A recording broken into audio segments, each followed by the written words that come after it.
Israeli বর্বরতায় মধ্যপ্রাচ্যে ফিলিস্তিনের গাজা উপত্যকা এখন ধ্বংসস্তূপে পরিণত হয়েছে। গাজায় নির্মম হামলা চালানোর জন্য এতদিন ইসরায়েল এবং এর মিত্র দেশগুলোকে দোষারোপ করা হলেও এবারে প্রকাশ্যে এসেছে নতুন চাঞ্চল্যকর তথ্য। ফাঁস হয়েছে কিছু গুরুত্বপূর্ণ নথি, যেখানে গাজায় ইসরায়েলি আগ্রাসনে প্রযুক্তি কোম্পানি মাইক্রোসফটও সহায়তা করেছে বলে উল্লেখ রয়েছে। তবে কি গাজায় ধ্বংসে যুক্তরাষ্ট্র ভিত্তিক প্রযুক্তি কোম্পানি মাইক্রোসফটও জড়িত? বিস্তারিত জানাচ্ছেন ইশতিয়াক হোসেন। ফিলিস্তিনের গাজায় ইসরায়েলি বাহিনীর হামলায় শুরু থেকেই সাহায্য করে আসছে যুক্তরাষ্ট্র। ইসরায়েলিদের রক্ষার নামে অস্ত্র থেকে শুরু করে অর্থ সব সহায়তাই দিয়েছে মার্কিন প্রশাসন। তবে এবার যুক্তরাষ্ট্রের দুইটি প্রযুক্তি কোম্পানির নামও জড়িত হয়েছে ইসরায়েলকে সাহায্য করার নামে।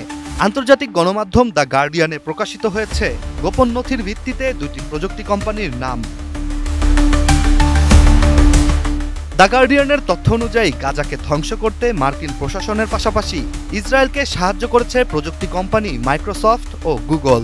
বর্তমান যুগে ক্লাউড কম্পিউটিং ও এআই বা কৃত্রিম বুদ্ধিমত্তার প্রয়োজনীয়তা বিশ্বজুড়ে কতটা গুরুত্বপূর্ণ সে বিষয়ে সবাই অবগত।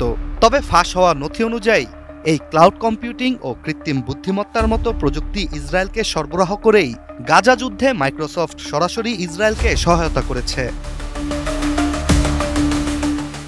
250-টিরও বেশি ডিজাইন অপশন নিয়ে ওয়ালটন স্মার্ট ফ্রিজ, বোঝে আপনার প্রয়োজন। নথিগুলো থেকে আরও জানা যায় 2023 সালে গাজা উপত্যকায় আগ্রাসন শুরুর পর থেকে কিভাবে ইসরায়েলের সাথে মাইক্রোসফটের সম্পর্ক গভীর হতে থাকে।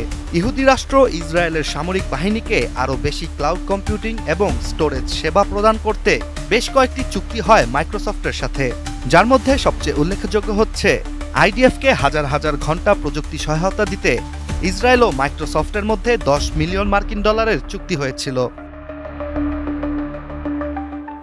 ফাঁস হওয়া নথিগুলোর মধ্যে আরও রয়েছে ইসরায়েলের প্রতিরক্ষা মন্ত্রণালয়ের বাণিজ্যিক রেকর্ড ও মাইক্রোসফটের ইসরায়েলি সহযোগী সংস্থার ডাটা। মূলত মাইক্রোসফটের বিভিন্ন পণ্য ও পরিষেবা প্রতিনিয়ত যুদ্ধক্ষেত্রে ব্যবহার করে আসছিল ইসরায়েল, যেখানে মাইক্রোসফটের তৈরি আজুর ক্লাউড কম্পিউটিং প্ল্যাটফর্মটি ইসরায়েলের বিমান, স্থল এবং নৌবাহিনীর বেশ কয়েকটি ইউনিটের পাশাপাশি দেশটির গোয়েন্দা সংস্থাগুলিও ব্যবহার করে আসছিল। মাইক্রোসফট ছাড়াও ইসরায়েলের সাথে যোগসাজশ করেছে গুগলও, যেখানে এ নিয়ে আলোচনা শুরু হয় যখন 2024 সালে গুগল 50 জন কর্মীকে চাকরি থেকে বরখাস্ত করে। ছাঁটাইকৃত কর্মীদের দাবি ছিল নিম্বাস চুক্তির মাধ্যমে সরবরাহ করা প্রযুক্তি ইসরায়েলি সামরিক বাহিনী ফিলিস্তিনিদের ক্ষতি করার জন্যই ব্যবহার করবে।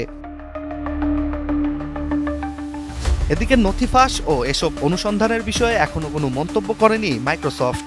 প্রযুক্তি কোম্পানিটি যে বিভিন্ন সময়ে বিভিন্ন প্রযুক্তির লেনদেনের মাধ্যমে ইসরায়েলের সঙ্গে কাজ করেছে সে বিষয়েও অস্বীকৃতি জানিয়েছে প্রতিষ্ঠানটি। Ishtiaq Hossain, ATN news.